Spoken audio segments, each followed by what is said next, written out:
saw +4 itong Biñan in terms of rebounds. Pero yung assist, bench points have been really key para dito sa Biñan in this strong start against Manila. Yeah, and when you look at this game, it really helps to look at the basics of the game. Shot making, rebounding, and assisting, which pretty much is an advantage para dito sa Biñan. And you also would like to look at how much help are you getting off the bench. And in that department, clearly, itong Biñan has dominated as well. And so you like to think, all right, your starter's not scoring so good, might as well have really good help from the bench. Pero that's not the case in this game para dito sa Manila. Third quarter underway. Tignan natin kung paano makakabawi ang Manila. Ache Inigo finally nailing his first three-pointer of the ball game. Well, finally, exactly is the right word to describe it. You know how Achi is really good from three as well, and so you leave him that open, you got to take it. One-hander will work for Warren Bonifacio. And I think the efficiency will be something to watch para dito kay Warren with Biñan, because with Pasay, nakita naman natin na he could provide the numbers, the rebounding. Yes. But he only shot 36% and from the field, 62% from the line as Ira Batalier cashes in from deep. Second straight three-pointer to begin the quarter para dito sa Manila. Well, first off, that's good news for Manila. You've got Ira knocking down a three on a different side of the floor. Pero you were talking about Warren Bonifacio earlier. I feel the key difference is that his shots here are going to be a little bit easier compared to how he did it for the Voyagers, because the Voyagers really love to use a lot of clock. No? They want to go through every option in their shot clock, and if there's none already and the clock starts winding, you know, the guy with the ball has to do something about it. And for the most part, it's really Warren that's left with that decision. You see a good drive right there by Joe. Poor transition defense though. That was off a made basket, and they let Kenny Roakurva go all the way straight to the cup. I tell you what, if you're gonna come back in this game, it's got to start on the defensive end. Alam naman natin, nahirapan tayo mag-score kanina. If you're Manila, fine, you know, we've solved that, but you got to get stops. Batalier whips a pass to Toralba. Short on that three-point attempt. Outlet, Roakurva behind the back. Oh no. Getting past Joe Gomez de Leaño. Warren Bonifacio gets the stick back. See how Warren has actually really just stayed glued in that paint, waiting for that shot attempt. And whatever the result is para dito kay Kenny Rocacorva. And if you're Kenny, oh boy, you love that you have Warren Bonifacio on the floor right now. A guy who can run the floor with you and help you out just in case you miss your layups. Warren Bonifacio right now has 12 points, 8 rebounds, 2 assists, 2 steals, 2 blocks. Going mo tang 14 points on 7 of 9 shooting from the field. That's where he also is going to be very dangerous. Now, on your actions like that one's called a post skip, when you got that ball on that strong side wing and you skip it over to that elbow big man on the weak side of the floor. And so from there, actually, on the elbows, we see another good finish by Kenny Rocacorva. You know, he can do a lot of things if you're Warren Bonifacio. And, you know, they always say you control the elbows, you pretty much control the game. And you've got quality player like Warren Bonifacio. Good look, good vision, good read, good decision maker. You know, that pretty much maganda para dito sa Biñan. Warren Bonifacio is now 1 rebound shy of a double-double. Fast break of the game brought to you by Extreme Cool Air Conditioners. Ang Extreme magpalamig, free installation for split-type air conditioners. And Kenny Rocacorva will always run that lane on open floor. And it is always going to be tough to try to stop him. You almost have to be like very physical against him in the open floor if you want to stop him. Pingris. Bonifacio pupukol na naman, man. Favorite spot. And Mark Pingris is loving it because for the most part, Mark has done that. He's got the ball on the post. He looks the other side. If he sees any teammate that's open, in that case, Warren on the elbow for the knockdown.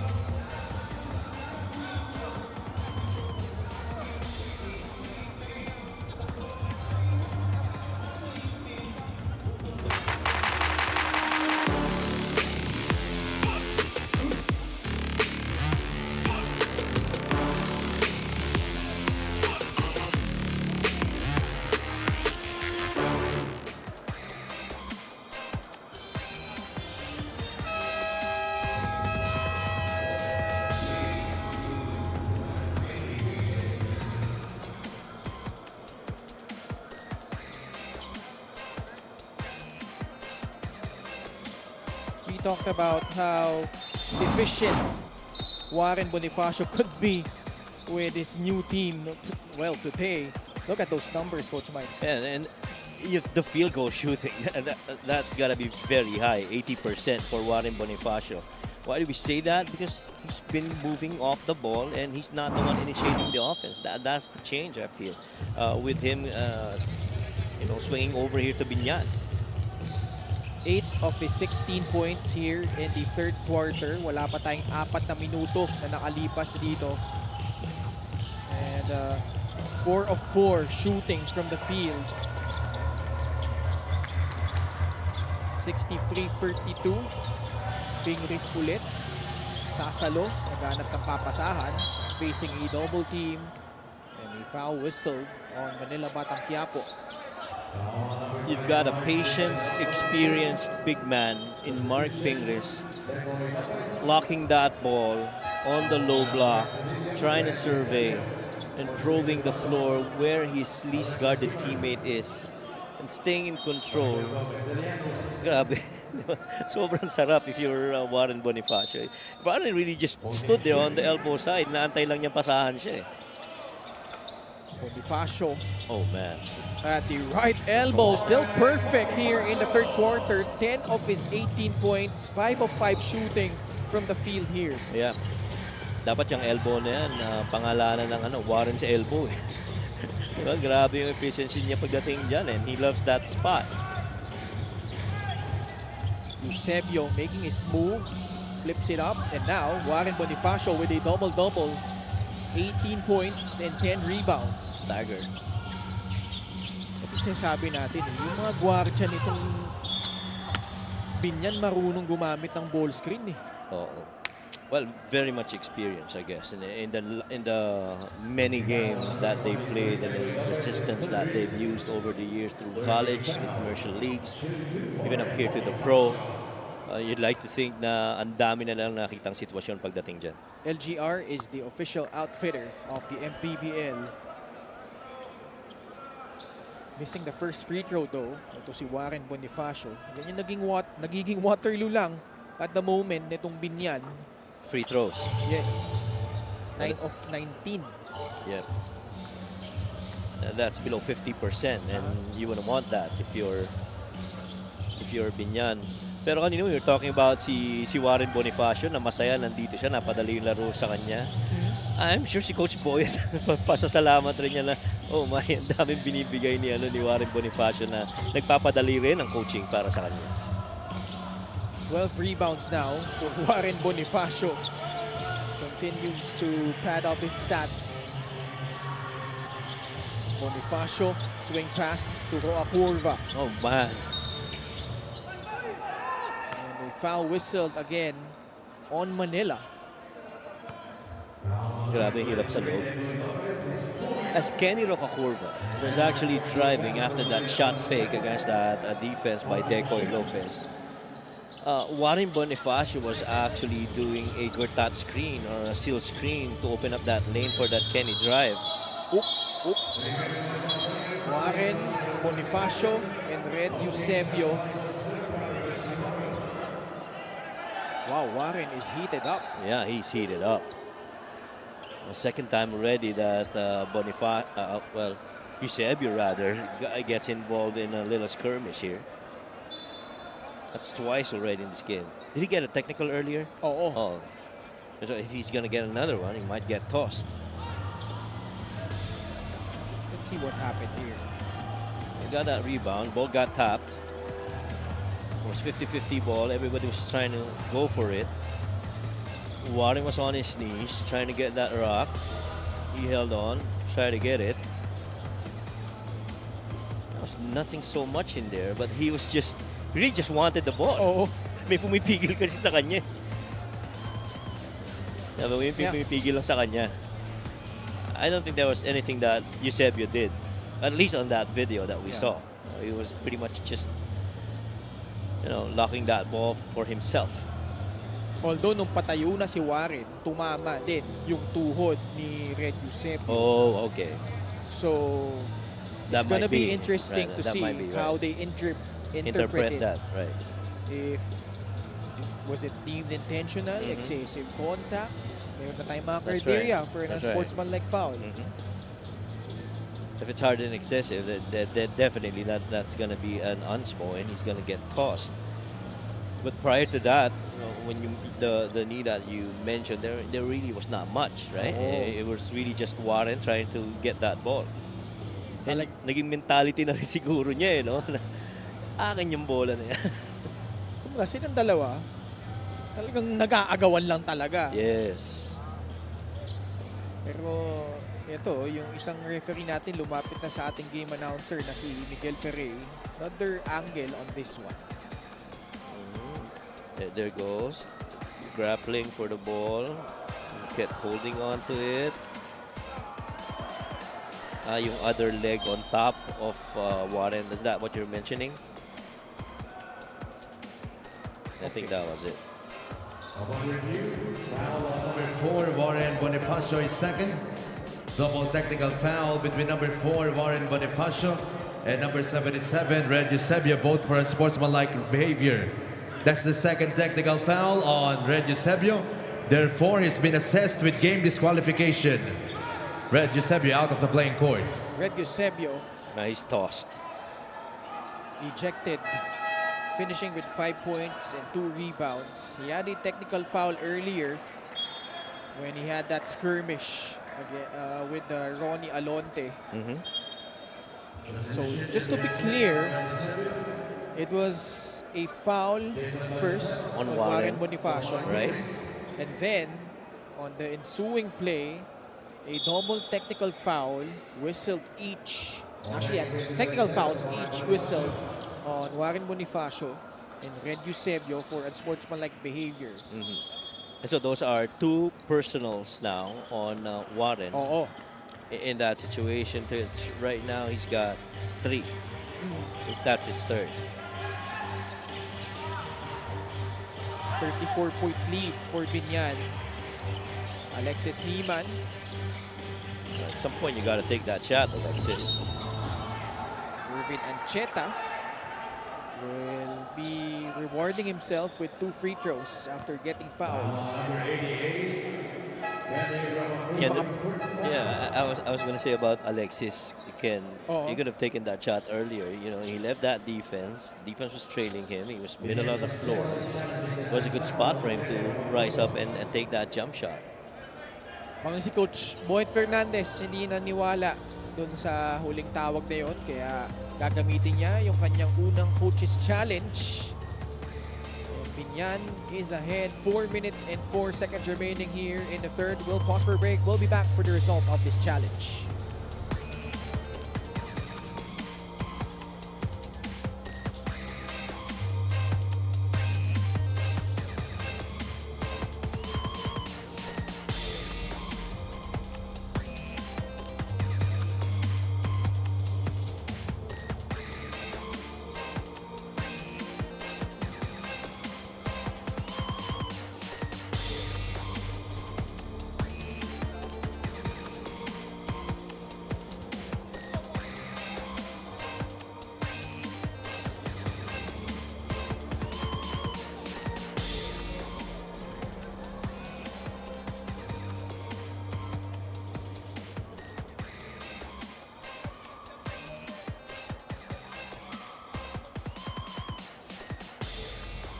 Upon review, the challenge was successful.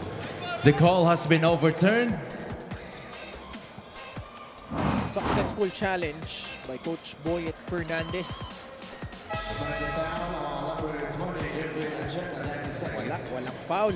Yeah, that was no foul right there. As Ancheta tried to drive, he was defended well. So that this possession is going to swing over to Biñan. Big lead. 34 points separating these 2 squads. Jason Ballesteros nasa loob na. Pinaltan niya kanina si Warren Bonifacio. Bam Lopez, quick trigger. Yes! Too easy. You get that ball reversal, and you move over to the weak side corner. As soon as you got there, you get the ball and you're gonna shoot it. That's an easy basketball for Bam Lopez. He's done that a lot of times when he was in college. Decoy to Batalier. Inigo, balik kay Ira Batalier. Letting Ballesteros fly by. Tapikan ng bola. Bam Lopez with a running start. Boy, look at Decoy Lopez trying to stay in front of Bam Lopez. So, nakikita mo yung effort nitong Manila to try and defend. I mean, if you've got a big man running against a guard like Bam Lopez, you know your guys are wanting to defend as well. Part of the original Gilas team, itong si Jason Ballesteros from San Sebastian. Mintis yung pangalawang free throw. Pero 38 puntos na ang lamang ng Biñan dito. At papasok na tayo ng 3 minuto na lalapit dito sa ating third quarter. Ganda rin ang mga sets ng Manila. They have that shuffle cut and then that corner rising out of the stagger. But really, they're just well defended. Alexis Heman gets hit on the face. You have to give credit to this stingy defense so far nitong Biñan. Nothing easy coming from the side of Manila. Oh, yes. I feel that there's also a lot of pride when you talk about defense, especially for Biñan. Because you understand you have size advantage on your end and you cannot allow points in the paint that easy for Manila. Meron tayong review if baka possible unsportsmanlike foul pa ito. Kasi tinamaan sa mukha right. Oh, wow. Upon review, the last foul on Mike Pingris has been upgraded into unsportsmanlike foul. At si Pinoy Saoragi ay hindi makapaniwala. Let's see that here. So Alexis drives, got that fake. Yung pababa. Yung kamay niya. Ang sinasabi ni Mark, paside isa yun. Tapos, mas maliit kasi yung bantay niya. That's right. Pero si Alexis Heman nasa bench ngayon. So it's a different player. It's Soriano taking the free throws for him.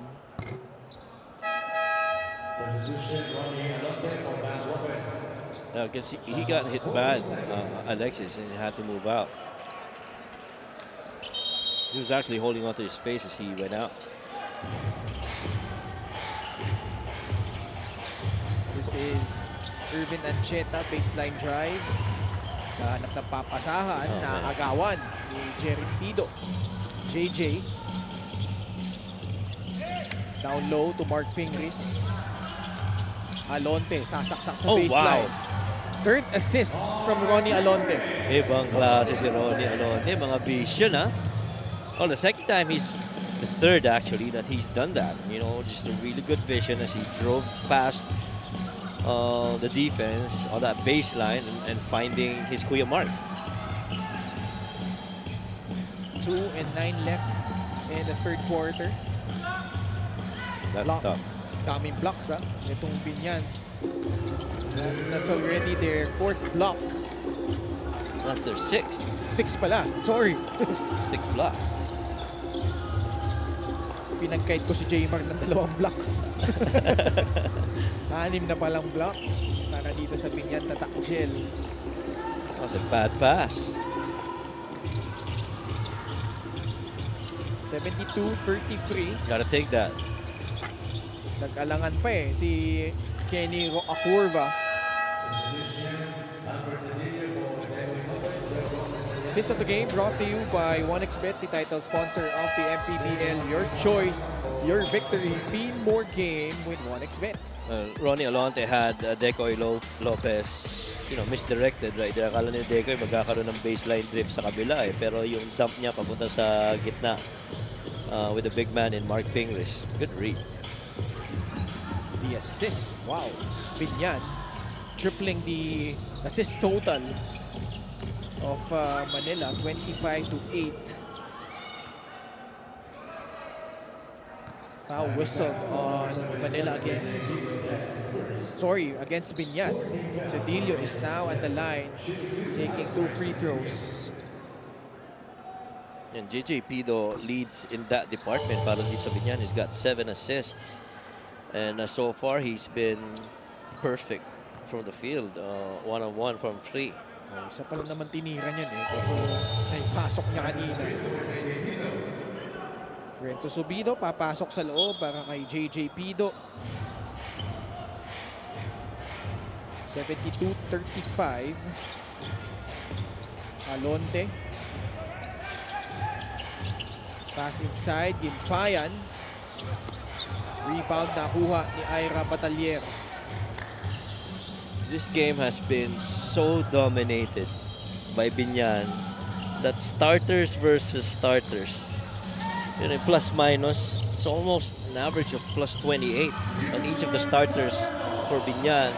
Samantalang minus 25 at the very least para dito sa starters ng Manila, with only Alexis He-Man below 20, no, in terms of minus. He's a minus 17. Everyone else is about 23, 24. The high being Joe at 27 and Achi at 28. And it's tough if you're Coach Max. That flat start of your starters really told on the results of where we are now in this game. That unit of Kenny Roacurva, JJ Pido, Mark Pingris, Bam Lopez, and Warren Bonifacio set the tone para dito sa Biñan. They continue to struggle at the line though, only 12 out of 23.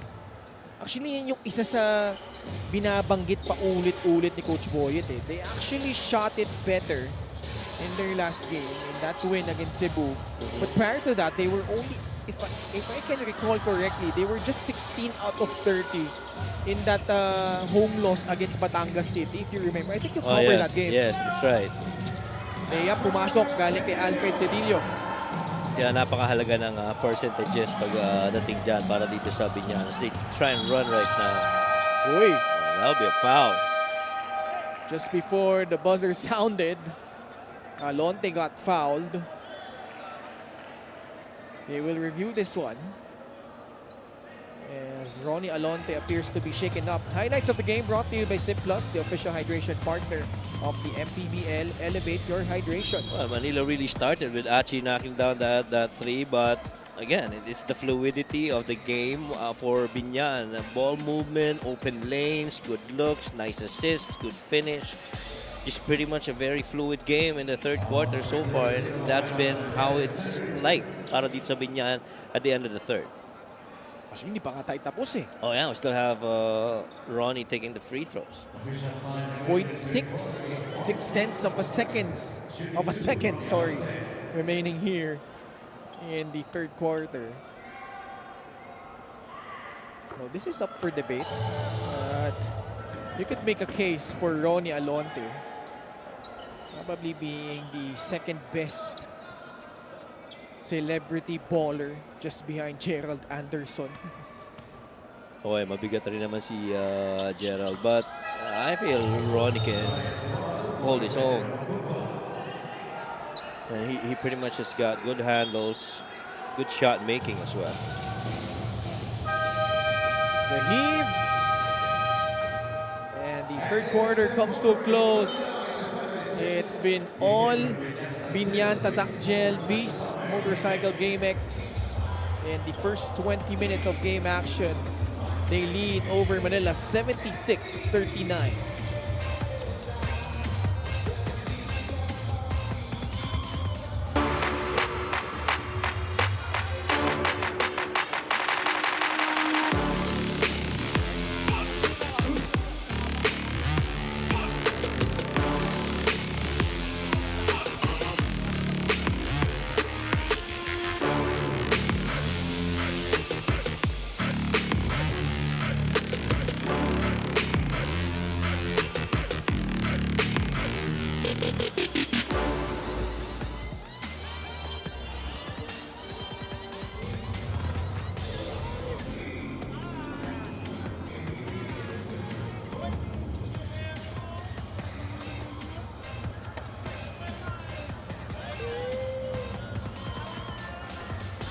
Back with us here at the Batangas City Coliseum.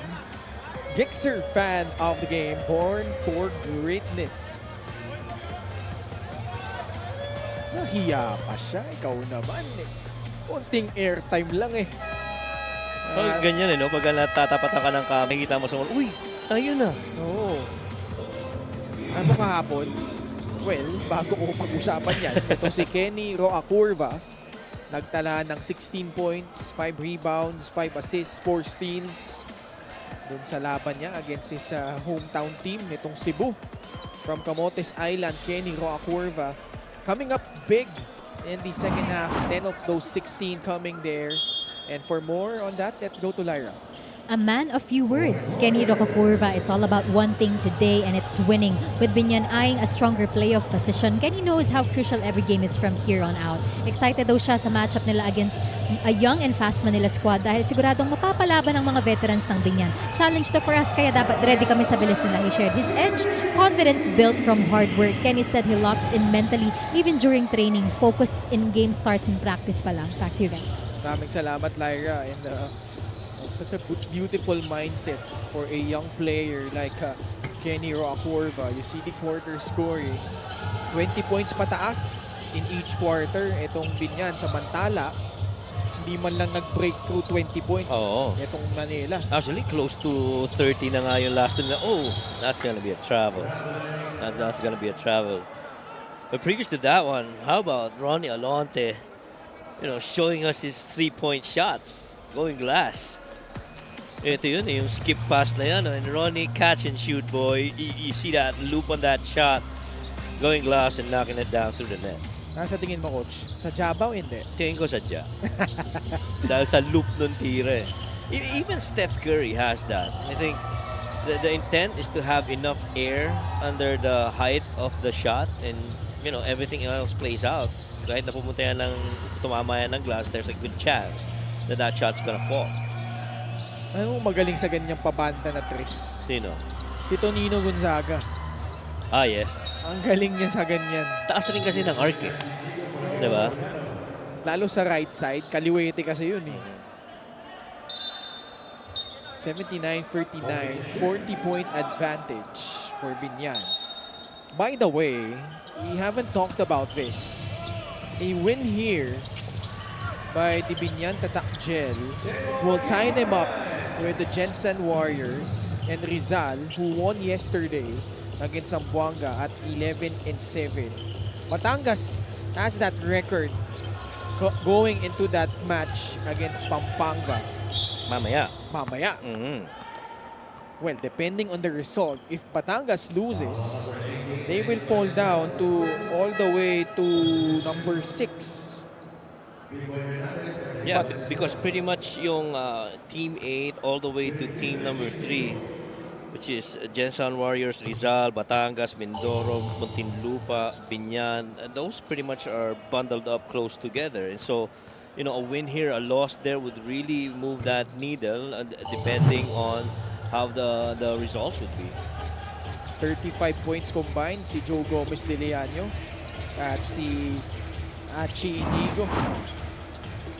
Well, 15 of those 20 for Joe came in the first half. Maganda rin naman kasi naging shooting nung nung pagkakataon na yun. More than 2 minutes gone by in the fourth period.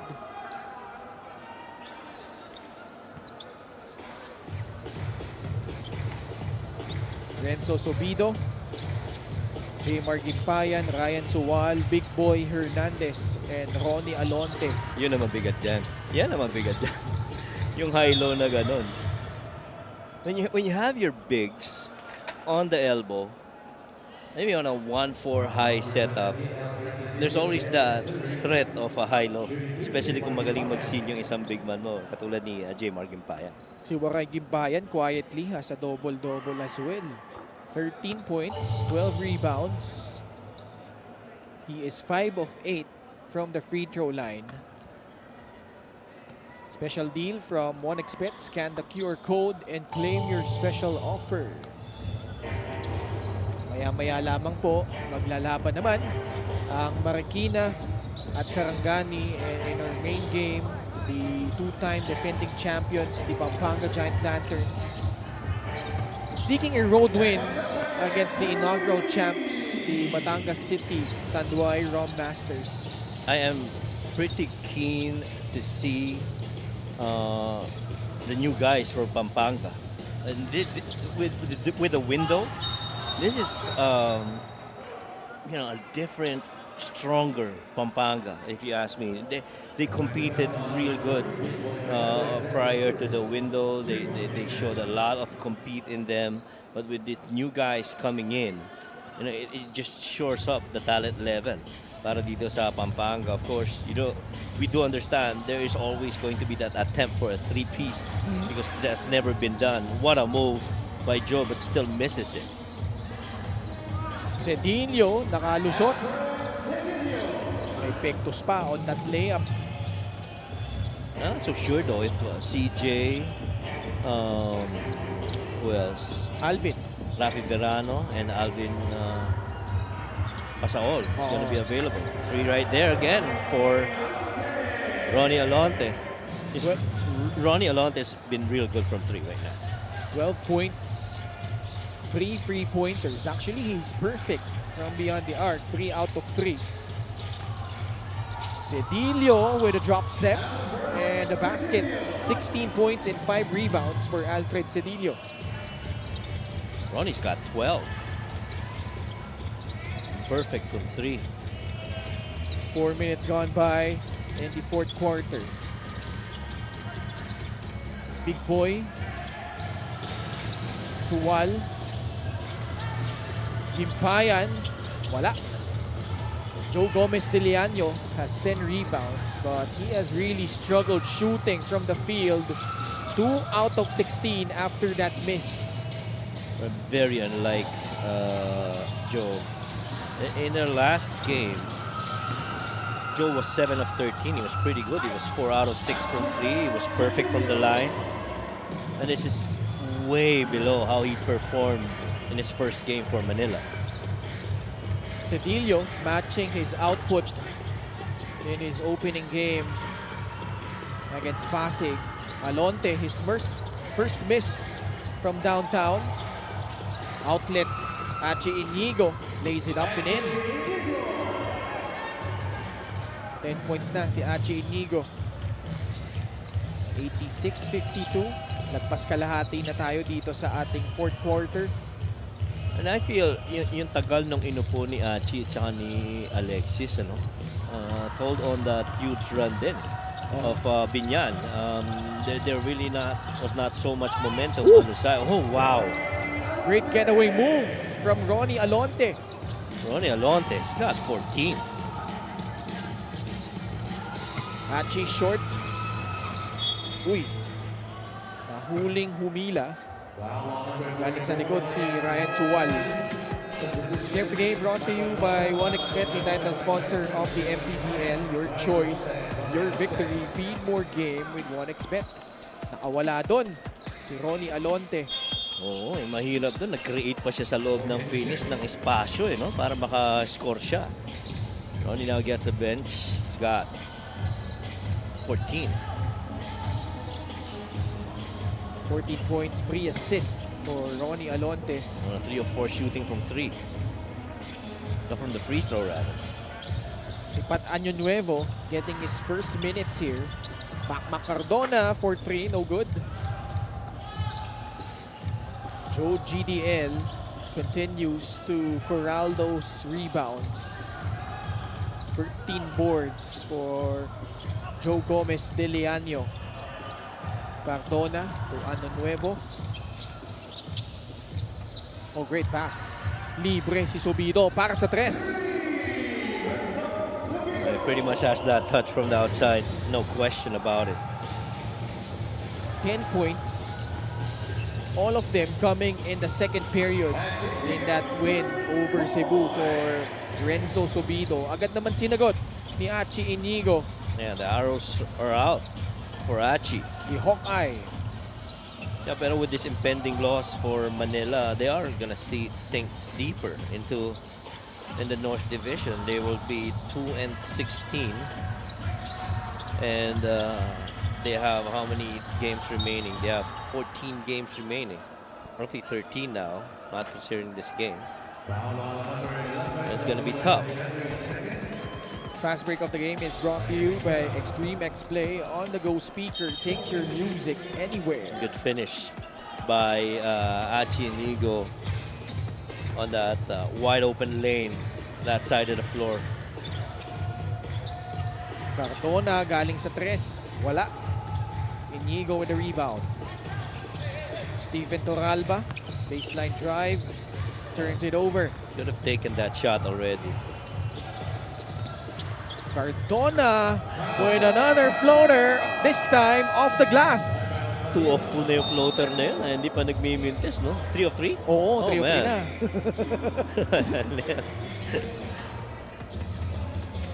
Di pa rin talaga yung kinikilos. Look away naman. Ito, nanggaling naman kay Renzo. Papunta dito kay Mac. You know, defended and all. You know, that's muscle memory for Mac Cardona. Pushes the lead back up to 47 points. Actually, 37 points lang. 92-55.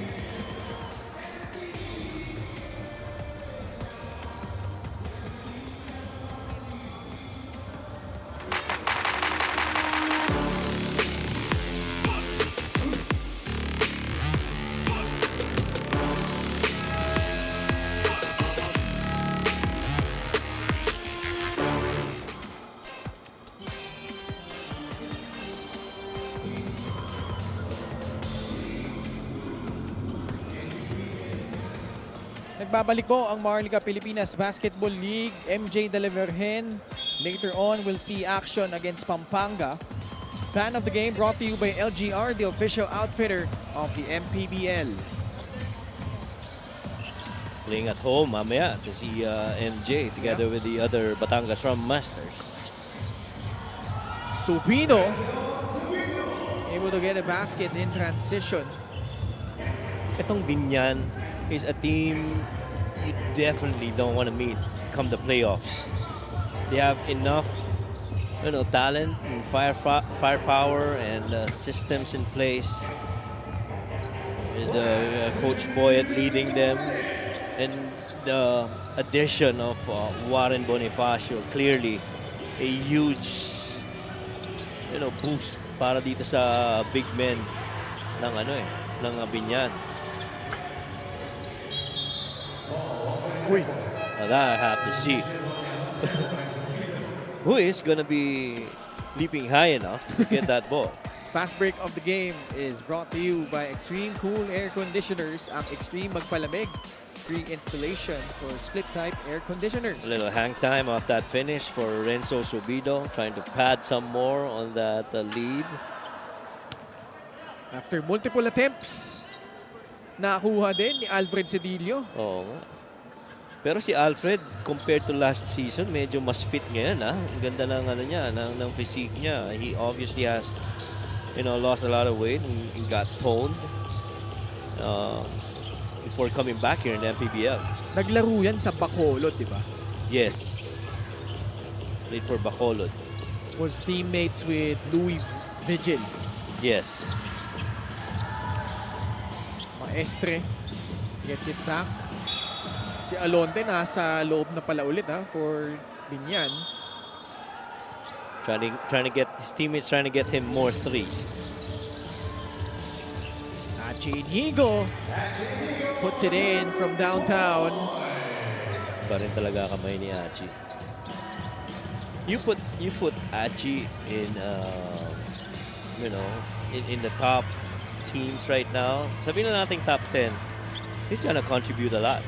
Ito si Achi. No question naman yan. Oo. Suwal from the left corner. Another three-pointer knocked down by Biñan. All but the final score na lang hinihintay dito. 40 seconds remaining. Biñan simply was too much. Although 20 points na dito sa quarter itong Manila. Ronnie Alonte, 16 points. Pretty sure that's a career high for Ronnie Alonte. Alfred Cedillo eclipsing his previous output. Now has 20 for Manila. And Biñan is gonna get this win, and they will go up with an 11-7 record. They are right now tied for Woo! The slam dunk champion throwing it down with one hand. wow. Just for good extra measure. Pa. May extra pa. Oo. But in the end, Biñan just taking care of business. The tone-setting 15-0 run to begin this ball game and never look back. And this guy playing in his very first game in a different uniform was really the catalyst here, especially in that third quarter. Coach Mike, best player of the game, brought to you by 1xBet, the title sponsor of the MPBL. Your choice, your victory. Feel more game with 1xBet. Just efficient basketball really for Warren Bonifacio. Played for roughly about 17 minutes and 9 of 11 shooting from the field. He split his free throws earlier, got 12 rebounds, 3 of them being offensive, 2 assists, no turnovers, 3 steals, and a couple of blocks. And what more can you ask from the debut of Warren Bonifacio? Warren Bonifacio, 11 of his 19 points came in that third quarter. 5 of 5 shooting from the field in that period. And ang final score po natin, 99 for Biñan, 62 for Manila. Let's go courtside to Miss Lyra Punsalan. Thank you, Ken. Warren, congratulations. Mukhang comfortably fitting in ka na nga sa Biñan, as you said earlier. And sabi mo pa nga, back to rookie mindset ka ulit. And with just a 3-day of training with them, ano yung biggest motivator mo sa laro mo ngayon sa Biñan? Siyempre, yung pagtanggap sa akin ni Boss Monching dito sa Biñan, siyempre yun yung nag-boost sa akin na gawin ko lahat ng makakaya ko para makatulong sa team na to. And ayun, maibigay ko yung best effort ko every game para sa Biñan and kay Boss Monching. And Warren, mukhang ikaw na nga yung puzzle piece na kailangan ng Biñan ngayon as a reliable big. And ano pa yung mga long-term goals mo with the team? Siyempre, una sa lahat, one game at a time muna kami. Unti-unti namin every game na makuha namin yung panalo. Tapos makatungtong ng quarter, semis, then finals. Yun yung goal namin. Any greetings, Warren? Una sa lahat, thank you kay Boss Rubentan and Beast Motorcycle Tires, Game X Sports, Victoria Sports, Boss Sajid Nuevo, Mayor Jill Alonte, and Boss Monching Talisayon. And yung family ko sa Pampanga, syempre binabati ko kayo, yung girlfriend ko, yung mga tita ko sa Canada, yung ate ko sa Israel, tsaka yung kuya ko sa Australia, yung ate ko sa Canada. Binabati ko yung mga pinsan ko, tsaka yung mga family ng mga teammates ko, binabati ko lahat kayo. Maraming salamat sa pagsuporta. Maraming salamat and congratulations, Warren Bonifacio of the Biñan Tatak Gel. Our best player of the game is brought to you by 1xBet, the title sponsor of the MPBL. 1xBet, your choice, your victory. Feel more game with 1xBet. Back to you guys. Maraming salamat, Lyra. Warren Bonifacio piloting Biñan to a big victory against Manila. Up next, the Sarangani Gripper will take on the Marikina Shoe Masters. Kaya wag po kayong aalis dahil magbabalik pa ang Maharlika Pilipinas Basketball League, ang liga ng bawat Pilipino.